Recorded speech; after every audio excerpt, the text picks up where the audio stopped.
بسم الله الرحمن الرحيم. الحمد لله رب العالمين ولي الصالحين، نحمده جل وعلا ونشكره على ما أنعم، ثم نصلي ونسلم على عبده ورسوله محمد وعلى آله وأصحابه أجمعين وسلم تسليما كثيرا مزيدا. أيها الإخوة، السلام عليكم ورحمة الله وبركاته. فإن هذه الجلسة هي الجلسة الثالثة من هذه الجلسات التي وعدناها في إلقاء الضوء على هذه السلسلة، سلسلة تحذير المسلمين من تلبيسات الشيعة الرافضة وشبهاتهم، ونسأل الله عز وجل أن يلهمنا رشدنا وأن يقينا شر نفوسنا، كما نسأله جل وعلا أن يرزقنا الصدق والإخلاص وأن يجنبنا السمعة والرياء، إنه جل جلاله ولينا ومولانا، نعم المولى ونعم النصير.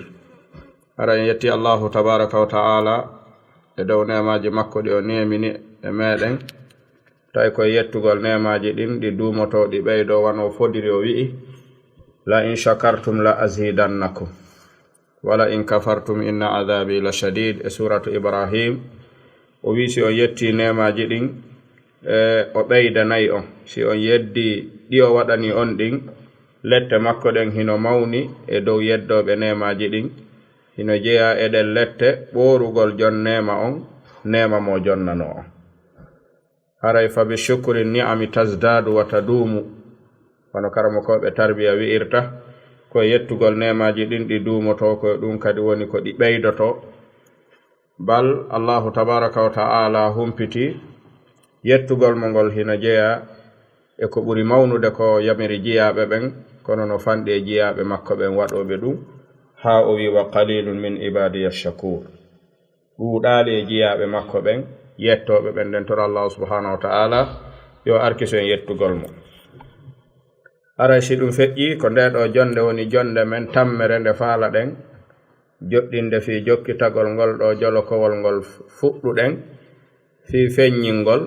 subuhatuji e talbisatuji ndeɗo fedde wi'etende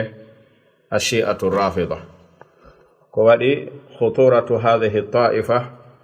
ala al umma khatira jiddan. masiboji ndeɗo fedde dow moftene laaɗoɗen alayhi salatu wassalam, gila ɓe feƴƴini masiboji ndeɗo fedde mofte ɗen hino janɗino hulɓini moƴƴa. aray noon si yimɓe ɓen andintinnama ɓe anditay, joomi men fodi gonɗinɓe ɓen sa andintiniɓe ɓe nafitoray. wa dhakkir fa inna dhikra tanfa'u lmuminin. andintin gongol nafay gonɗinɓe ɓen. haray ɗe gandi jonde men aranere nden ko waɗi en fodi ko yewtirgol hakkil faala ɗen hunde nden, wana yennugol faala ɗen yewtirde, wana sabotugol faala ɗen yewtirde, wana jalkitugol faala ɗen yewtirde, ko humpitugol. si andama rentina konko anda, ko ɗum ɗo woni ko nafata kon. ko waɗi shi'a rafida e ahlu sunna wal jama'a woodi e toɓɓe ɗe tawta si a darti, si goto e maɓɓe fof hino e ko woni kon, haray hiɓe waywa ndiyan e yiite ɓe wawata tumbodirde.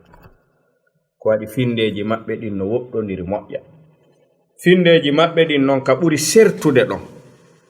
lay iwri ɗon yehi e heddiɗi ɗin kaka sahabaɓe nelaɗo ɓen alayhi salatu wassalam, ɓe atti lurrude lurral ngal tawi kadi ngal woɗɗodiri.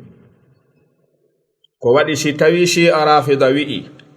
ko ɓattorta joomi muɗum, ko tororto joomi muɗum, ko huɗugol sahabaɓe ɓen sabota ɓe yenna ɓe inna ɓe yalti diina, aqida ahlu sunna wal jama'a wi'i ko ɓattorto joomi mum, ko tororto joomi muɗum, ko yurmingol sahabaɓe ɓen toranoɓe, andi ɓeɗiɗo ɓe woɗɗoniri moƴƴa.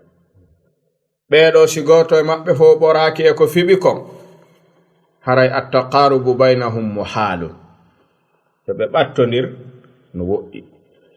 jonno nden andi jonde aranere nden en adduno haqiqatun yajibu an turaf. honnu woni on haqiqa tawgol anna li sahaba asla. sahaba ɓe no mari asl kaɓe nattete. honnu woni asli sahabaɓe ɓen woni anna allaha zakkahu wa athna alayhim wa wa'adahum kullahum jannatahu. hada huwa al aslu fihi. jomi men wacciɓe laɓɓiniɓe fodiɓe foppo aljanna o wi wa kullan wa'ada allahu alhusna. hada huwa al aslu fi sahaba. hada haqiqatun yajibu an tu'raf. anduɗen ɗum he wattuɗen kadi darsu ɗimmo wiwɗen hino hatto jinni julɓe ɓen fof ɓe netoro ɓe eto ɓay needi koko etete. no woodi ɓe joomi men tagata okka ɓe needi tabi'i hara ko si a wi yo ɓe waasu needi ɓe yango ɓe eto. ɓen no woodi hara sa wi joni yennumo o wawata yennumo wiimi tawa o wawata yennude neɗɗo. sa ɗetti leggal a luubotomo tawa o wawali yennude. ɓe yimɓe ala ɓe woodi ɓe wawa. si ɓe waɗay wasere needi koye ɓe eto hara koye ɓe jangu wasugol needi ngol. ɓe no woodi. no woodi kadi ɓe joomi men tagi ko si a wi'i ɓe ne'o ɓe eto si ɓe wakkilaki ɓe wawata ne'ade hara needi ala. ko si a wi ɓe wata ɓe yennu goɗɗo fawɗaɓe ko satti. shi'a rafida hande no jeeya ko ɓuri ɗum ɓuri sattande ɓe laalagal leydi ndin ko satti kon fof wi'ugol wakkile wuuron ta on yennu sahaba ta on huɗu sahaba. ɓe wawa ɗum fewndo ɗo sina hara joomi men arki suɓe needi ndin sansi ɓe wawa ko waɗi ɓe ɓattoray ɗum taguɗo on. joni noon ɓay ko fi shi'a rafida wonɗen wowluɗen addi haqiqaji ɗiɗi. wiɗen no jeeya e needi julɓe ɓen fop fottandi hanadi netorede ihsanul qawli ila sahabati kullihim wa ila al khulafai rashidin al arba'a khususan. no jeeya e ko fo hani etade eltugol ɗengal muɗum ngal ɗetta ko laba fewtina ɓe sahabaɓe wowla ɓe konngol labangol wowlana ɓe konngol labangol wolana ɓe konngol teddugol hay si wawano ɗum eto ha wawa ɗum. hankin ko ɗum wannoɗen darsu ɗimmo on tawɗen ɗum kadi ko musallam tentini mawɓe ɓen nayo Abubakar e Umar e Usman e Ali woni mawɓe ɗeɗo mofte si nelaɗo majje on feƴƴi ka. aywa joni noon sen gayni ɗum ɗon ɓayren heɓi thawabit ka yiltoɗen. si neɗɗo maƴi joni wi sahabajo la'anahullah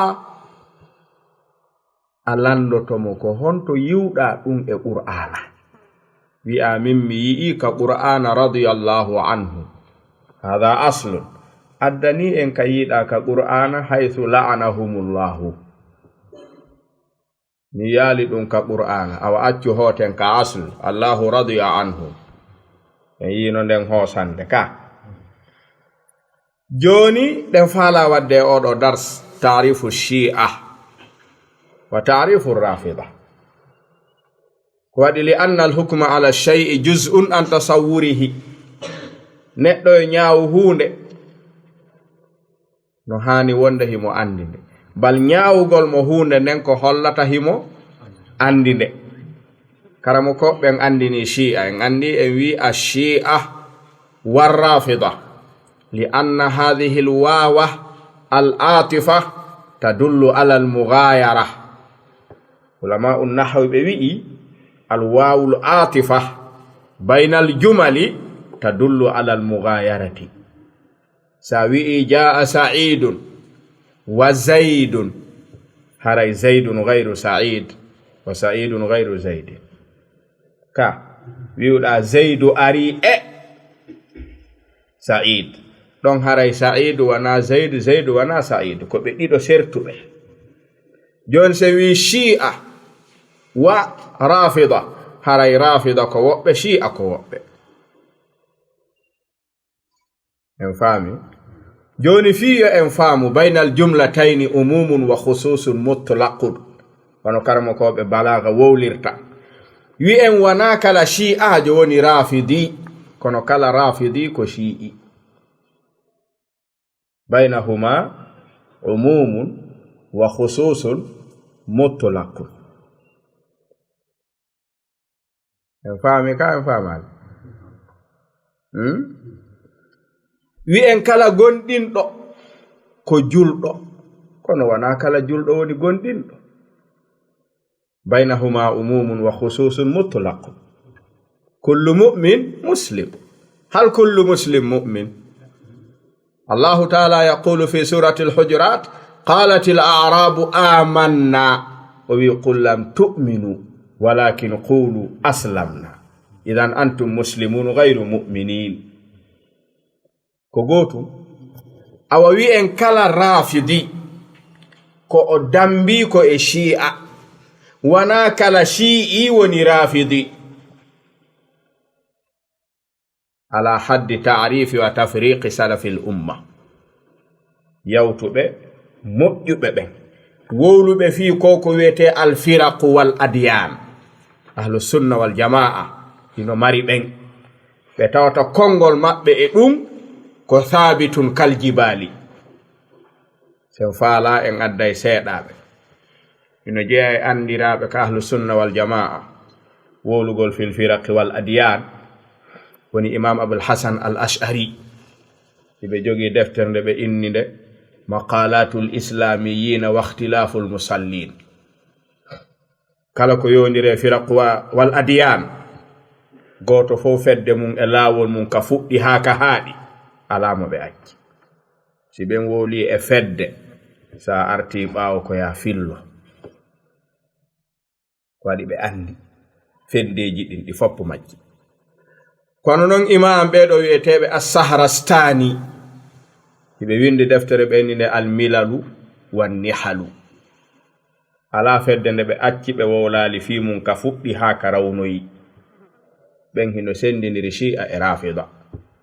imam abil hasan al ash'ari no sendidiri shi'a e rafida. kono noon sen yehi e ɓeɗo wiyeteɓe abdul oɗo honno allama abdul qadir al baghdadi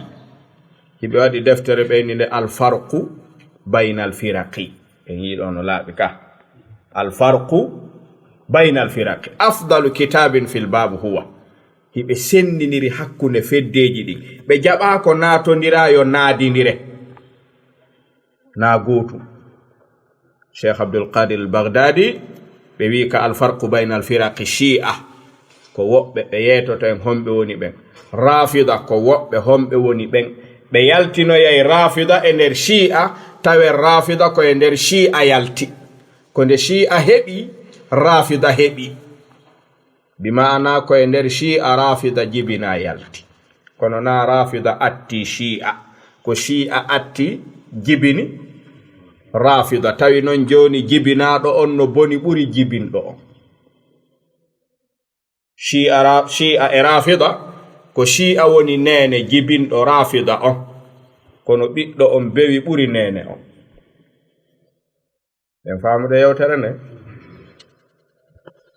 ko wano noon ɓe wana ɓen ɗon ɓeɗo tato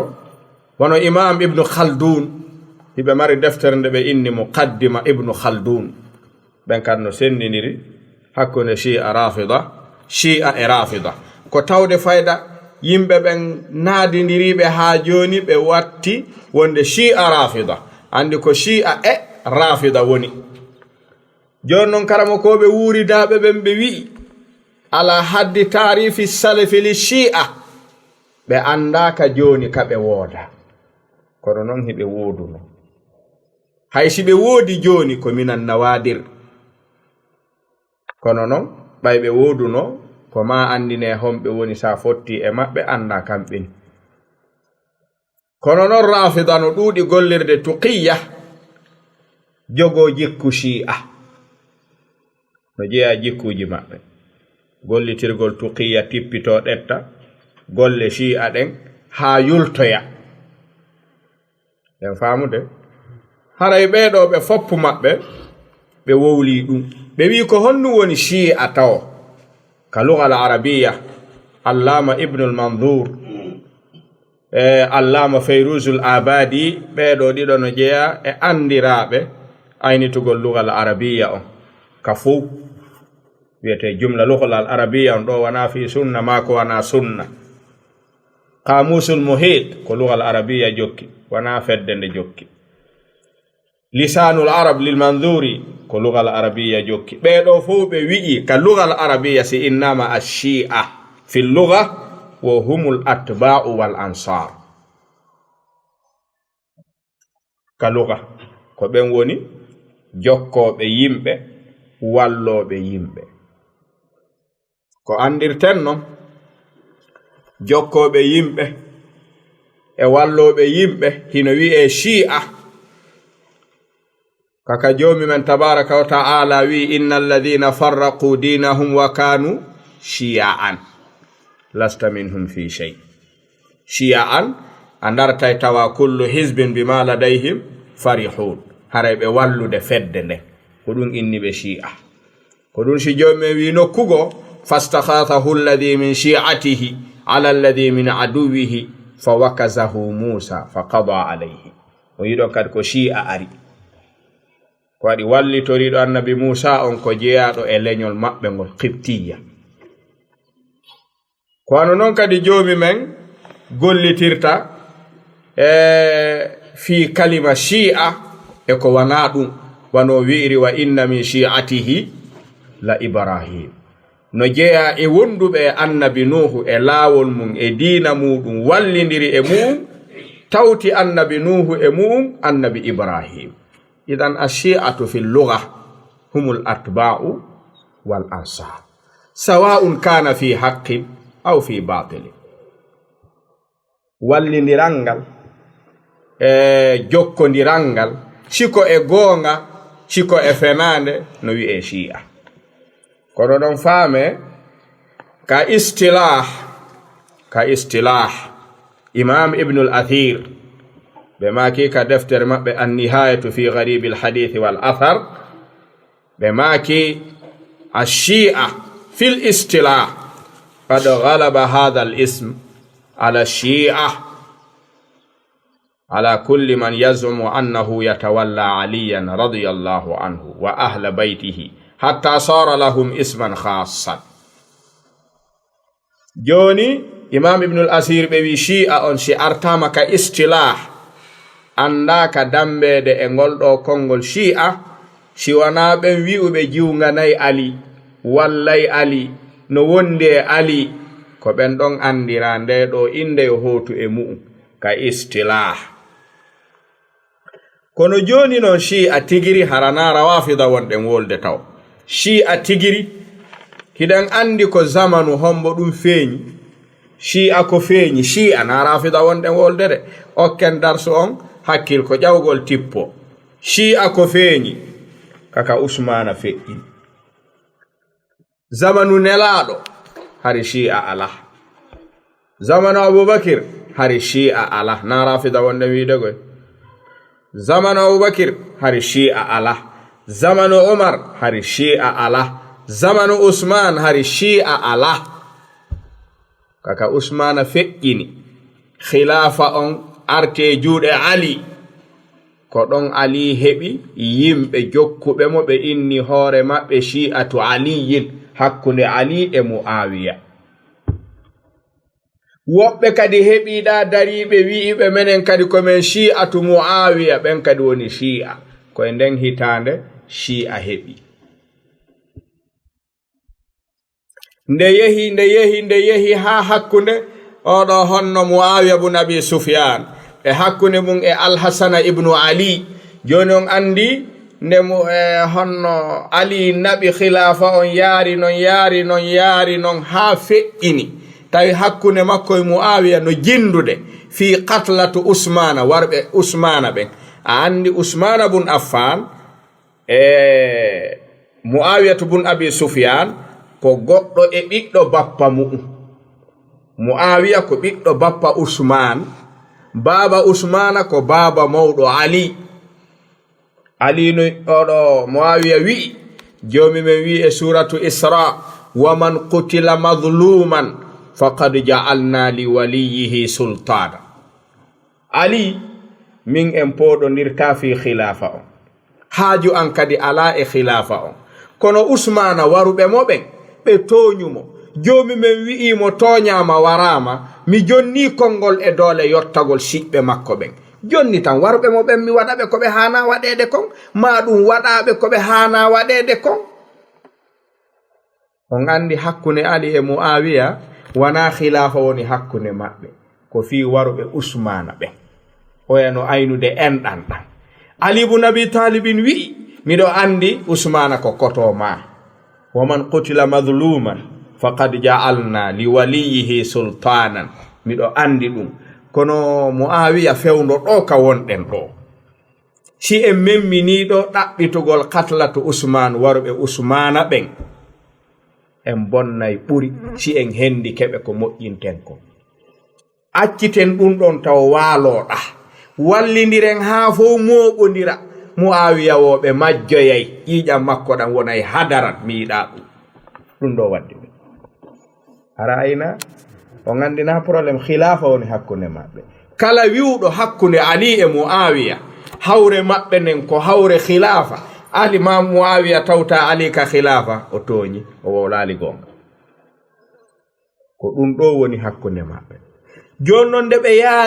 yaari non woodi tawtuɓe Muawiya e faamu mungum ɗo de ko gonga. Ɓe si neɓinama ɓe majjay. Joni noon wa khalifatul muslimin, amirul mu'minin, yo are ha tawe ka suudu mum ware. Julɓe ɓen no wuuri ɓe warɓe mo jinda ɗon kadi deƴƴa wasi tawi wana julɗo wara, tentini lanɗo julɓe. Ɗum ɗo men wawa ɗum. Woɓɓe ni ha Muawiya ko gonga ma, ɓen hani ɓe hettude. Ɓen kadi wonde Muawiya woni shi'atu Muawiya. Yo famude ene ko fi khilafa woni ɗo. Sa nani shi'a no huɗa Muawiya, sa ni kon ɗum huɗan ton Muawiya, wo Muawiya haɓi Ali fi khilafa on. Ɓe andina gonga maɓɓe, na khilafa woni ɗo. Joni seede mum kamɓe ɓe andi, kamɓe shi'a rafida. Probléme mo ɓe heɓi on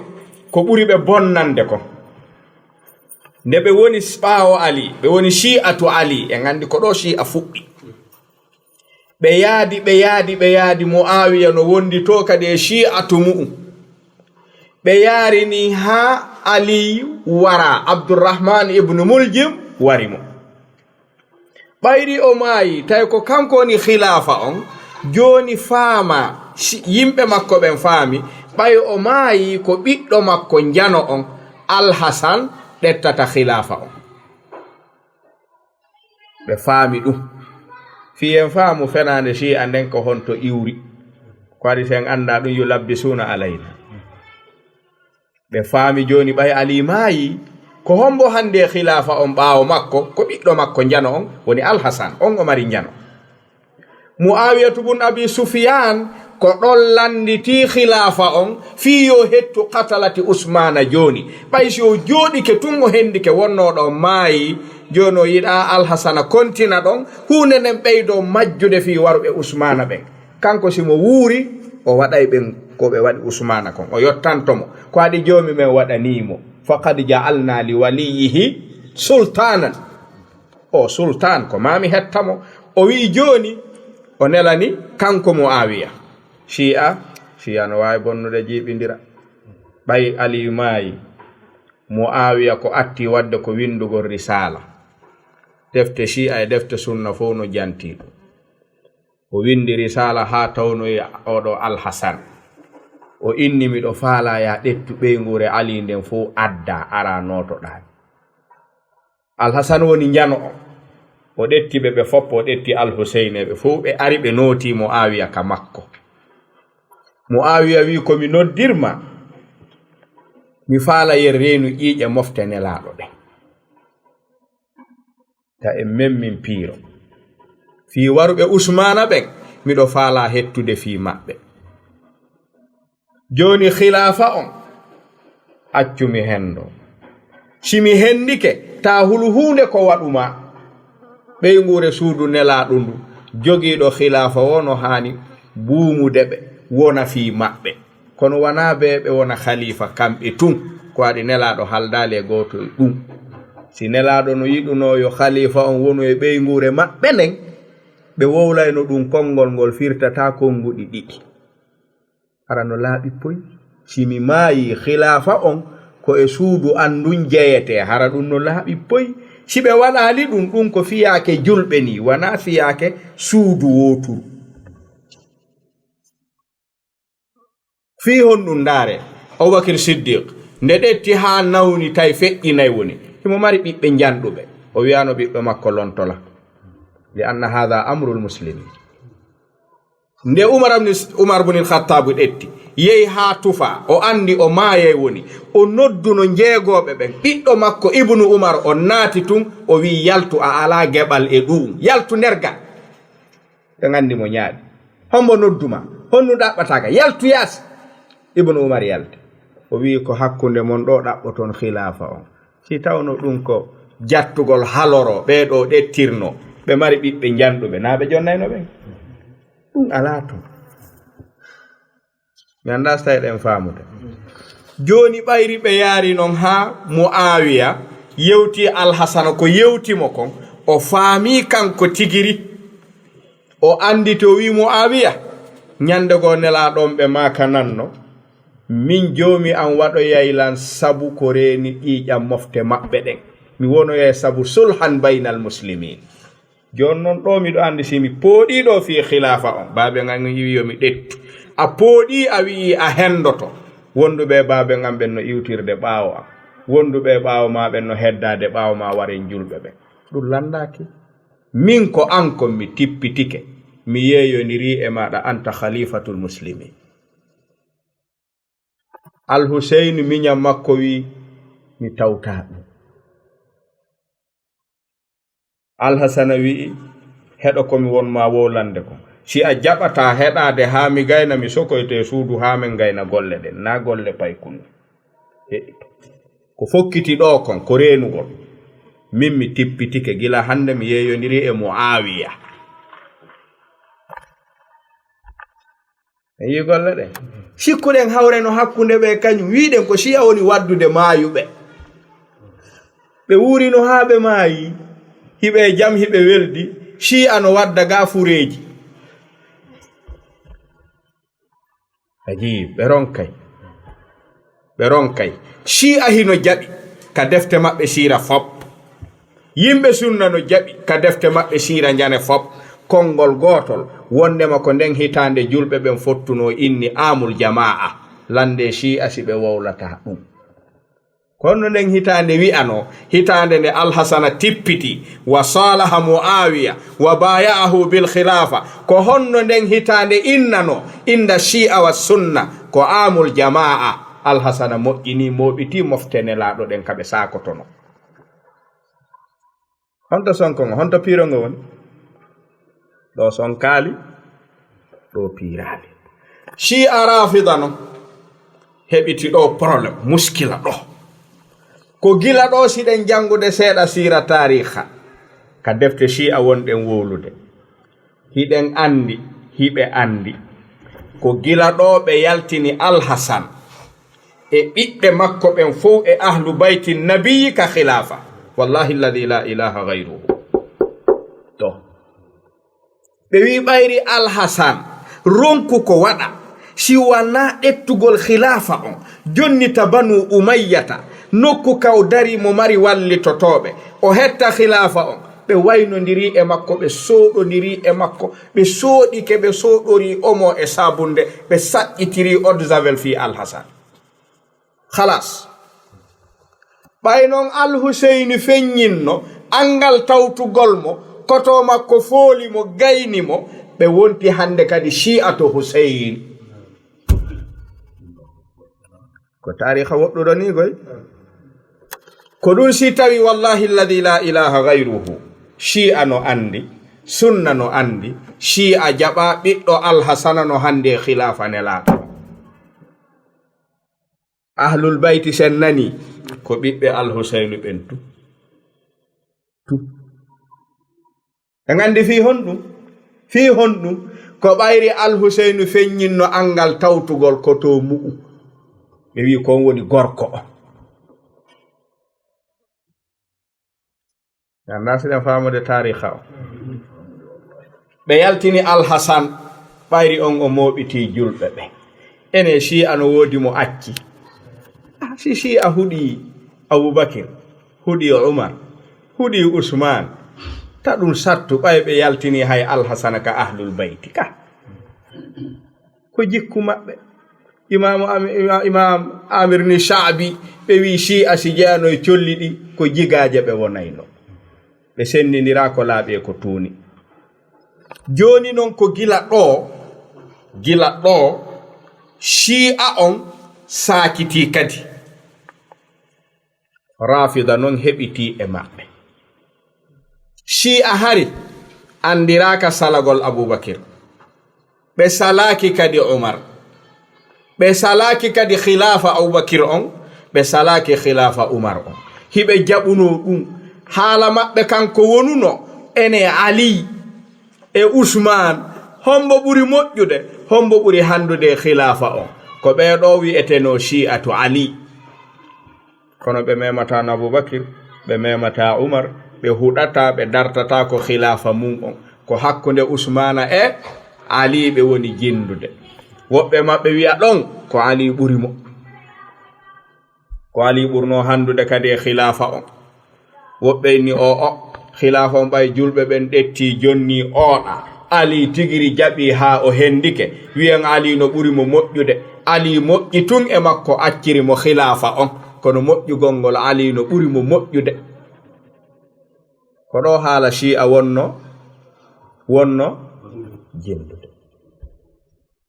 ko ɗum si tawi on yi'ay Shi'a Rafida no piyondira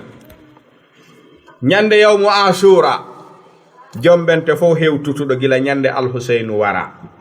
ɓay Shi'a en aroya yi'ugol ko kamɓe kadi wari Al-Huseynu mo ɓe wullata ɗo fi mum on ajaban li hadal fi'l ajaban kamɓe kadi wari mo nde Al-Hasan maayi joni wi'a joni ndaare halaka nde Al-Hasan maayi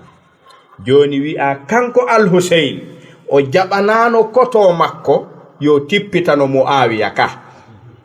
joni Muawiya bun Abi Sufyan kadi feƴƴini acci ɓiɗɗo wi'eteɗo Yazid bun Muawiya Al-Hasan feƴƴini Muawiya feƴƴini Al-Hasan acci Al-Huseyn Muawiya acci Yazid worɓe ɗiɗo hawrondirnoɓe feƴƴini worɓe ɗiɗo ɓe fotta accama fof ko sukaɓe goreɓe ɗen hokkude darso on faamude on sa Yazid bun Muawiya wi'i baba en an feƴƴini e oɗo khilafa ko min lontoto bal mi yeeyondirano e khilafa on tay baba en an no wuuri Al-Huseyn wi wana ko sikkuɗa ko si Al-Hasan pottike Muawiya pottike si a accitali anday Muawiya wi mi yi'ay ko mi accitirta ko oyaka Yazid bun Muawiya o wi ayay ko mi accitirta ko mi accitata mi ɗetti sa gasi jokkunoɓe Muawiya joɗɗini mo wondunoɓe Al-Hasan ɓay o feƴƴini ɓe rondi kadi Al-Huseyn ɓe wi meɗen wonde maɗa joni ko am mi sikki a hulata a wattani tawi himo Makka Yazid no Madina ɓe Kuufa ɓe Madina to Kuufa ka o wara ton Karbala ɓe windi letterji 7 tawoyɗi Al-Huseyn Makka ɓe inni arga min wallitoma min joɗɗinama min wona ɓaawo maɗa jogoɗa khilafa ko baba ma accuno kon ko roni kon e soro maɗa yimɓe ɓen jatti ha hande ron ko hewtude moɗon menen min wallete ha hendoɗa letterji 7 mo jangi wo taway ko konngol goto o neli siɗɗo makko goto miññirawo wiyeteɗo Muslim bun Aqil Muslim ibnu Aqil ɗen andi Aqil ibnu Abi Talib ko baba gotojo Ali ibnu Abi Talib ko ɓiɗɗo bappa makko o wi Muslim wi naam o wi yehi notanoyoɗami Kuufa ndara ko ɓe woɗata siko gonga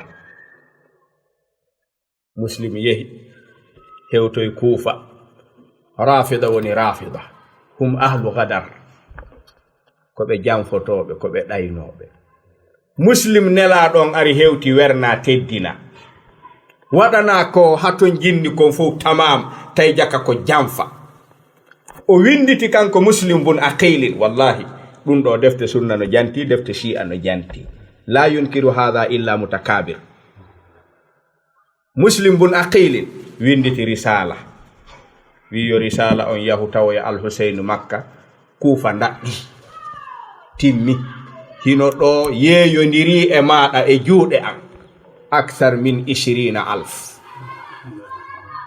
akthar min 20,000 tahta bay'atika ya al-Husayn intaqil tafaddal ar saare ma nden wonay kuufa Muawi oɗo Yazid accitay joni sen fokkitanimo ɗo en tawatamo ɗon ko woni ɗo kon fanɗa en famude joni oya immini wonɗo takko mum mo hooli janfatako mo yehi tawoyi ɗum windi letter ari tawimo ene o hooloto immo ka o hoolatako o hooloto o immo kadi o immi o fokkiti arugol kanko e ɓeygure makko nden Abdullahi ibnu Abbasin huwa min ahlil bayti wallah shi'a rafida jaɓaɗum on nani hande shi'a rafida no naada ibnu Abbas e ahlul bayt on nani ɗum ibnu Abbas e baba mum Abbas wona bappa nelaɗo tigiri baba goto nelaɗo ɗon nanaɓe wola fi on e nder ahlul bayti na on nanata yeyi Abbas ɓe na damo ton andi na ahlul bayti shi'a rafida jokki ahlul bayti no yaaji na ahlul bayti ɓe jokki de heyi ko abna'u Husayn ɓe jokki siko ahlul bayti ɓe jokkuno kala dambiɗo e nelaɗo leñol o woni julɗo huwa min ahlil bayt Abbas ko bappa nelaɗo baba goto nelaɗo kono yaltinimo e ahlul bayt ɓiɗɗo makko on Abbas no jeeya ahlul bayt kono yaltinimo ton Fadlu ɓiɗɗo Abbas on miñan Abdullahi no jeeya e ahlul bayt ka joni so darti Al-Hasan ka o tippitiɗa o jonni Muawiya jam'al lil kalima hitande ne woni amul jamaa ɓe yaltini moye ahlul bayt kanko e ɓiɓɓe makko fop ene ɓe ko ahlul bayt jokki na ahlul bayt ɓe jokki de ɓayri al-Husayn fokkiti makka o wayni ibnu Abbas o wi ibnu Abbas fokkiti kuufa ɓeɗo naɓe ahlul bayt ɓe fof ibnu Abbas wi ya al-Husayn o wi na wo azimu alayka billahi la tadhhab mi tororima Allah on ta yahu moƴƴa ɓen ko yimɓe hodo ɓen ko yimɓe janfotoɓe al-Husayn wo muslim bun aqil windanila risala ndaɗɗike laaɓi ibnu Abbas wi mi hoolaki ta yahu defte shi'a no windi ɗum defte sunna no windi la yunkiruhu illa mutakabiru ibnu Abbas wi ta yahu o wi mi yahay mi waynima tu nasa newni mi yaha ko aden e koto ko aden kay bappam ɓe poɗodiri ɗon ha o wi o yahay o yehi ibnu Abbas wi si a yehi miɗo tanƴiniɓe waroyde o wolanimo ko laaɓi ɓay o jaɓali ibnu Umar ari tun hewti tawi al-Husayn yalti ibnu Abbas wi al-Husayn wayni kelanɗo joni yahugol kuufa minni taw yahu wo taw yahu wo noon o yehi ibnu Umar si tawno ɓeygure Umar ibn al-Khattab nden ko liddu contre ahlu bayti rasulillahi ko nun o ɗettanta puccu o jokkita al-Husayn o hewtade mo wo ka yarete balɗe ɗiɗi o ɗetti mbaɗɗateri o wi o hewtotoɓe ɗo ɓe natoyde kuufa o dogi ha o hewtiɓe o darni moyni al-Husayn ya sibta rasulillah o wolanimo konguɗi hoynayɗi ɓernde mi tororima Allah sabu Allah on ta yahu ibnu Abbas wi ta yahu min mi tawta ta yahu joɗo makka ɗo ndaren goɗɗum ngo terto ɗum Yazid ɓay o ɗetti accumo wona ɗon al-Husayn wi mi tawta ɗum jonnon ɓe to wiɓe wallahi la mi hetta onon o wi on wallata la mi hetta mi yahay ton ibnu umar wi menen men wawata walludema hetta ittugol laamiɗo e dungaye sharia baya'ahu nnasu huwa alkhalifa ɗum wona asko ittirte o wi joni accelam mi yaha ɓay alhuseini jaɓali fokkiti ibnu umar wi awa tippo jaɓɓodiren waynodiren ko waɗi mi tañƴinaki e yiitiday sa hewtoyi kuufa ɓe jaɓɓodiri ɓe waynodiri o inni rahimakallahu min qatilin yo allah on yurmama ɓe waroyta ɗum ɓe waddi alhuseinu hucciti ibnu umar hucciti neɗɗo so woni moko ba jongalle ko ya wolamo tum wawɗa kono ɗon andi ɗum ɗo fo ha hande on nanali neɗɗo sunna no tukka alhusein no sabota alhusein ko waɗi ɗum na lawol maɓɓe kamɓe koɓe andi neɗɗo wana o annabi wana o malaika ko faljowo tum faljere no waɗɗinali aybingol faljuɗo o yehi o hewtoyi ka hakkunde kaw iwi ɗon makka e hewtoygol mo kuufa tawi ɓe wari muslim bun aqil contact taƴi alaka taƴi joni ɓe andi o baggitike makka fiw o waynodiri e to o naatali kuufa ɓe wari mo neli o alaka taƴi o naati kuufa kanko e ɓey nguure makko eɓe o ardi ɓe tawi o tawi wona ko ɓe wi kon woni ton honto muslim o maayino joni honno warrata ɓuri 20,000 ɓey nguure ma yona 10 ɗon wawi dartade ɓe wari ɓe kamɓe wi armen walle ɓe wari mo ko kamɓe kadi wullata ñande asura karbala wa husein qataluhu kamɓe wari mo kamɓe a wara neɗɗon ha gayna wullamo kadi wulla ɗum ɗo wi'a kadi ɓuttata ñande a wullitaymo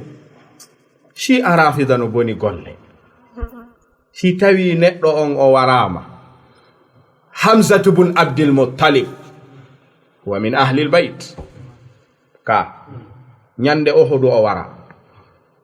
shi'a no andi sunna no andi ɓay o warama alkuffaru mathaluhu ɓe taƴƴitirnomo kuccum ka nde nelaɗon ari yi ɗum sunino ɗum sunogo ɓe sunaki sifa muɗum kono ɓe accituno sunogo nelaɗo on ala ko mawni e julɗo ha hewti feƴƴingol nelaɗon feƴƴini shi'a rafida ala sunade ɗum hitande fof hiɓe andi hitande le ɓe feƴƴini ali ibn abi talibin hino moƴƴi ɓuri alhusein kanko woni baba makko ko waraɗo abdourahman ibne muljim wari mo ɓe ala wullude ɗum ɓe ala wadde gore ɗum alhasana ko koto alhusein no feccimo no ɓurimo kadi on kadi ko maayuɗo ala ka wowlede sikkuɗon si a rafida ko ahlul bayti jokki ka ko ahlu bayti husein na ahlul bayti a ammu mimma yatasawwaruhu si a rafida ɗum no yaaji koɓe yaltini nder ɗon kon no ɗuuɗi ɓen faamude tariha o ɗum ɗo noon ka yimɓe sunna ka yimɓe shi'a fo no jaɓa muskila on noon arti karamo koɓɓe ɓe wi rafida ya gangal ko honto fuɗɗi koye juuɗe o wiyeteɗo ibnu saba e zamanu makko kanko ali abdullahi ibnu saba ɓe wi koye akhiru zamani khilafati usman o naati islam o feññini islam tadahuran tay o fenay huwa sabaiyun rajulun aswadu kana yahudiyan o jebbile o naati islam shi'a non jaɓata ɗum sakkitiɓe ɓen aramɓe maɓɓe ɓen fof no jaɓi fi makko joni nde abdullahi ibnu saba naati islam faala sakude julɓe ɓen o addande julɓe ɓen konngol wiwgol annabaɓe ɓen foppo aramɓe ɓen ɗum tawi ko sirran o waɗata annabaɓe attiɓe ɓen fop kala nelaɗo ha hewti ka mayata hino mari ko wiyete Musa wasi mo accirta o wasi o lontotoɗo nelal ngal o mayata o accira ni yimɓe ɓen e ɗeɗo moftenon ko Ali ibn Abi Talib nelaɗon wasiyi sahabaɓe ɓen haldu fotti janfi jatti e juuɗe makko onon on anda ɗum kono menen meɗen andi e diinaji aranɗi ɗin o naadi ɗum e haqqillaji yimɓe seeɗa tawi ɗum ala e haqqil miijatake sahabaɓe ɓen janfoto ɗayna ɓe nelaɗo neli ɓe nelaɗo ne'i ha gayni si ɓen woni janfotoɓe ɗaynoɓe ko hombo wawata ne'ude mo janfata ko ɗaynata hombo wawata ne'ude o hay e goto o yehiti ha o feññini ko koyete albada'a kanko atti noddande ɗum wondema joomi men piiji ɗin ko si feeñi o anda ko ɗum so wi ay wonde waɗe ɗum ɗo yahoya ha na jon tan waɗu ɗum acce waɗe ɗum ɗa hare o anda si waɗama waɗiray ni o naadi ɗum e haqqillaji yimɓe ɗuɗuɓe o yehi ha o watti noddude o nodditi arrububiyata fi ali ibn abi talib ñande go o yalti o tawi ali o wi ali wi naam o wi anta andi ɗum wela wolde ni fewtugol inna antallah ñamowo yara ɗimmo ma mo nangodirta piiron ndara si a waway wiya on antallah no weli wolde o wiya ali anta ali wo ma mana anta o ronkingol firtude o deƴƴi ali wi tertoɗi konguɗi mumaɗi anta ali miijoto ko ni wosina wiugol mo Allah o wi terto wolugol ɗi konguɗi mumaɗi abdallah o wi awa watto o arti kadi o wi ya ali anta o wi mama nange o ɓe nangi mo kon woni anta andi tawi o waɗi dawa sirriya o heɓi notiɓe ɗuɗuɓe o wi ya ali wi na wo anta ilahuna wa rabbuna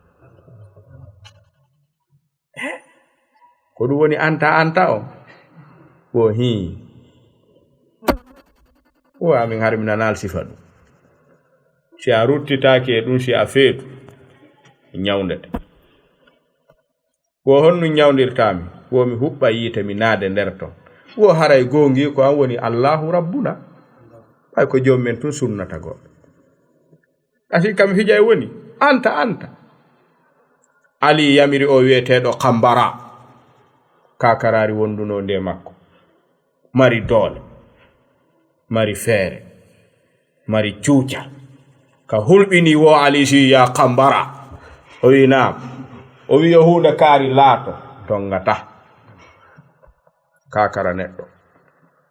gayna haaju o wi kambara o wi naam o wi asanan gaawi huɓɓa yiite mi ukka ɓe ton kambara wi joni gaawi asa yiite huɓɓi ha ɓendi ha tiiɗi tigiri o soggi ɓe o ukki ɓe nder ton tawi ko goto o naadirta ɓe arɗo non wo kadi ibnu saba hino aawi e maɓɓe yoɓe gongin ɗum ɗon si ɓe naata ɓe wowlita konngol ngol ɓenna nadkhulu fi nnari bi idni rabbina li annahu la yu'adhibu bin nari illa rabbun nar ɓe naatida e nden finde ɗon kadi ka nder yiite ha ibnu abbas ari wi ali accu ko onɗa wadde ko accirni sunnugol ɓe ali wi ɓeno wawi wurude ɗo ɓe nammi antallahu ibnu abbas wi haysi ko ya hirsuɓe no moƴƴi kono nelaɗo mi nani hiɓe maka la yu'adhibu bin nari illa rabbun nar hana lettirde yiite sina joom magge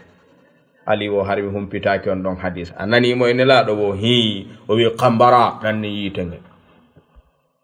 nge ɗannina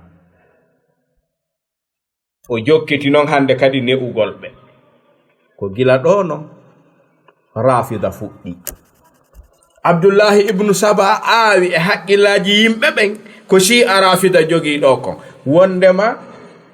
ali ko jatta ɗum khilafa on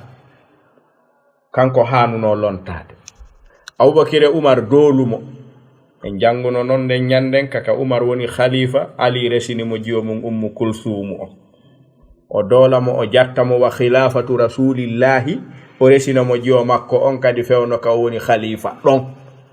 haray ɗo ali ko honɗum haray ali o haray mo suusi neɗɗo noon si suusano sifore ɗum si siforama ɗum harayno hande jonnede ardagol wo mofte nelaɗo ɗen mo suusa andi si a rafida tuninayi woni ali ko ɗum si tawi ɗo e ko ɓuri raɓɓiɗude kon imam abil hasan al ash'ari ɓeɗo ɓe fof ɓe jantike wondema sababu tasmiyati hadihi at-ta'ifa bir rafida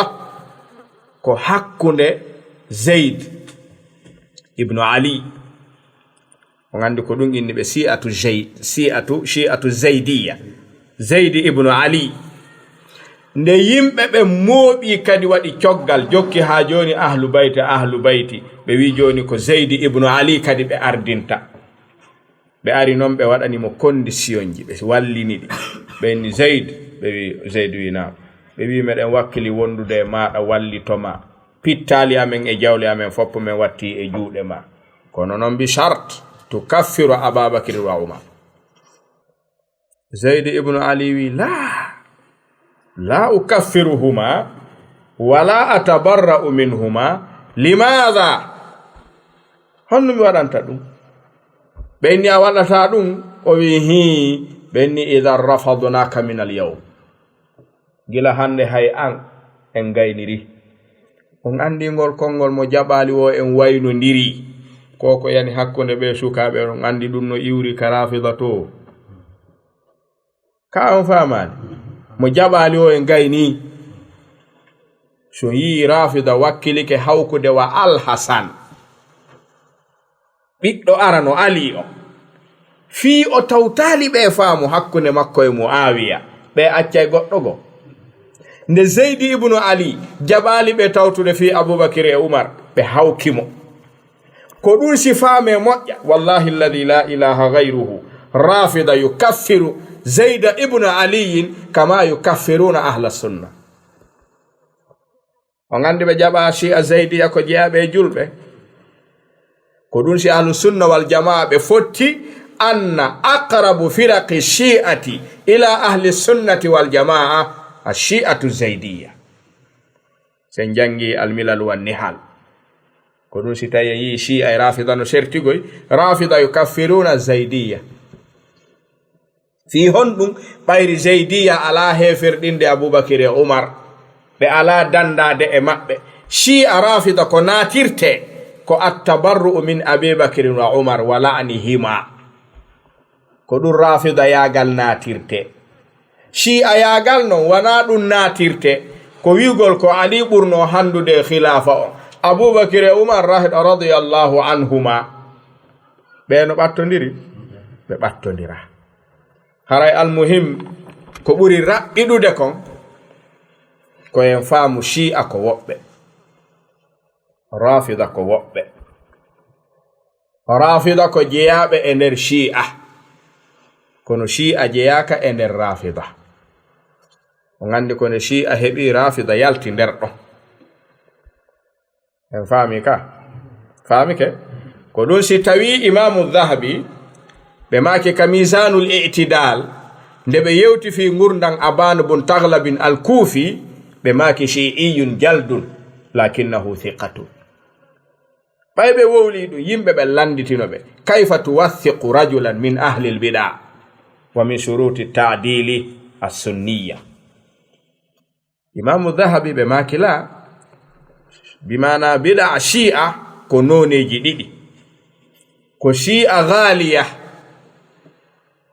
ɓen ɗon woni rafida shi'a ghayru ghaliya ɓen woni shi'a ghayru ghaliya ɓe lugginaki ko ɓen ɗon non ahlu sunna wal jamaa fillanto hadis e ahlul bida hara ko jeyaɓe e shi'a ko ghayru ghaliya amma si tawi ko rafida ko la karamata wala salam goɗɗo ɗettata konngol e rafida ko waɗi ala ko andira wawde fenude e suusude fenude ha hewti rafida ɓe ɗettira e ngoɗo ɓe yeddira ngoɗo wi'a fontigo o inna hino ɗo ɓay a yi'i rafida tum wawi ɗum ko ɓuri hulde fenande e firaqul bid'a fab ko khawarij si a hirsi khariji o wolta fenande tawi ko ya hirsumo si fiyo wolu fenande a hirsaymo ko ɗum si tawi sanaduji ahlul bida ɓurɗi sellude ko sanaduji khawariji ko waɗi hadis nelaɗon ko wona ɗaɓɓede ko wata fenande naatu e makko khawariji ko satti wo fenata en faami joni shi'a ko woɓɓe rafida ko woɓɓe kono en faami rafida ko e nder shi'a yalti wuuruɓe ɓen noon hande no jindude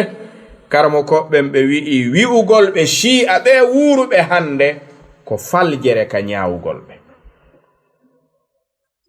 wi'ugol ɓe wuuruɓe hande ko ɓe shi'a na ɓe shi'a de shi'a huɗata Abubakar huɗata Umar huɗata Usman yedda kadi khilafa maɓɓe on koye shari'a rewi ɓen woni shi'a ko ɓen wi'ata Ali e Usman ko Ali ɓuri Usman Abubakar e Umar no ɓuri Usman e Ali ɓen woni shi'a o gandina ɓen wonɗen yiide ɗo kako ɓen wona ɓen amma non joni ɓe tawata ɓen ko ɓe rafida diina maɓɓe kan no mahi awwalu shay'in takfiru shaykhayni heferɗingol Abubakar e Umar ko ɗon ɓe mahi wattora ɗon noon sahabaɓe heddiɓe ɓen fof ha ittiti ahlul bayti tu kono yimɓe sunna ɓe wi'i shi'a rafida ko piyodiri kon fab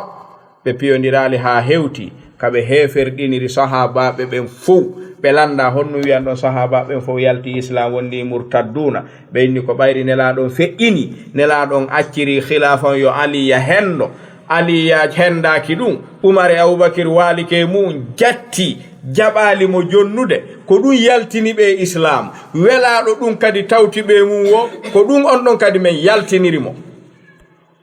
alhamdulillah ɓayri tum ɓe waɗali sina ɗum ɗo ko ɗum ɗo tum ɓe yaltinira islamu rafida no hani wowlude si tawi kufuru no naati e khilafa hani wowlude ɗum yimɓe sunna wi si men jaɓingol konngol men tawti on laawol mongol kadi bonay ko waɗi on hiɗon andi shi'a e sunna fof no fotti annal kufra kufrun warrida bil kufri kufrun ka keferankaku ko keferankaku wi'ugol keferankaku no welanmi ko keferankaku wongugo kadi ka joni men si men tawti on Abubakar e Umar yalti islam fi honɗum ɓayɓe ɗetti khilafa on e juuɗe Ali ɓe jatti ɓe tooñi ɓe lundike nelaɗo ɓe yalti diina awa Ali ibn Abi Talibin honɗum waɗuno kañum ka ngu keferankaku waɗa hari honto woni hari mo Madina ko honɗum o waɗuno hay fus o yeeyodirano o piiridano o waye o holluno mettende o waye welaɗo keferankaku kadi ko julɗo wolon ɗum so wi o waye na o julɗo awa hawte fof wi on nelaɗo accali goto islam koye men woni fuɗɗitade so yaltiniriɓe ya ɗum ɗon on yaltinali deƴƴuɗo wela yeeyodira deƴƴi on haray on toñali woɓɓe go so wi'ile ɗum ɗon yaltina e kala welaɗo Aliyu welama on andi so yaltinori on ɗon haray hombo heddorto si Ali yalti na ahlul bayti ara jolo kongol jokkori haray ka sunna ala ka ahlul bayti ala woni islamu ala ko ɗum faala ɗon men jaɓanta on ɗum few kayɓe sunna jaɓay ɗum nelaɗo yo nele akhiru al anbiya wa rusul afdalur rusul khatimatur rusul tippine maɓɓe afdalu kitabin ɓeɓe feƴƴina hara dina heddata ko ɓawo maɓɓe few on bo jaɓata kamɓe ɓe wi ɓe jokkata kono si ɓe heferɗiniri ɓeeɗa ɗum ɗa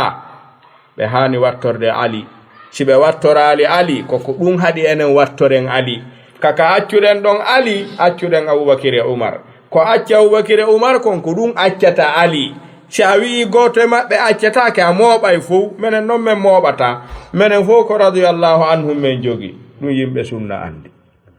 en faami joni alfarqu bayna shi'a wa rafida kako gotu sa ɗaɓɓiti noon hande shi'a ɗuɗataɓe yiide goy en wiyata ala few ko waɗi nafi adamul ilmi laysa ilman bila adami karamo koɓe balaga ko ɗum ɓe wi'ata angal andugol ma wona andugol ala ɗa wawi wiide min mi anda fewndo ɗo shi'ajo ka woni ala haddi hadha ta'rif kono hara no woodi dirnugol alangol njanɗay kono ko woodi kon hande anda saaki ko rafida ɓe jaɓata noon wi'ede nde shi'a ɗon andi fewndo ɗo ko honɗum ɓe woni mantorde rafida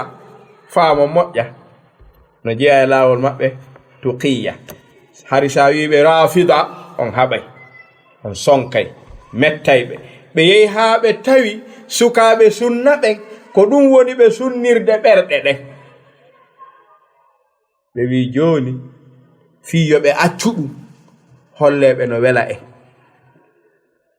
wi'a kaari min komi shi'i rafidi 100% 1000% min komi rafidi ɓay hari ɓe andi no metta on joni ɓe andi on watti mantorde on say ɓe accay on wowlande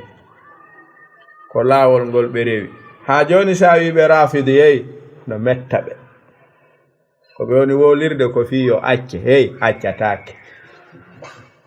ko ƴoyre hey ko ƴoyre ɗen andi nde ko ɓe rafida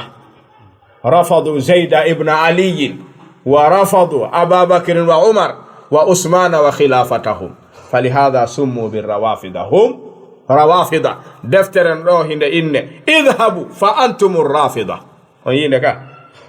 nde woodi mawlud e mawjud idhabu e yahe modi fa antum rafida ngol konngol ɓurata ɓe mettude ko wowlete ko hande si ɓe wiyeyi wowlengol ko fiyoɓe andu joni mettata en ɓe deƴƴangol ɓe watta wiwde shi'a naaɓe shi'a koɓe rafida famike hada wallahu taala ala wa alam wassalamu aleykum wa rahmatullahi wa barakatuh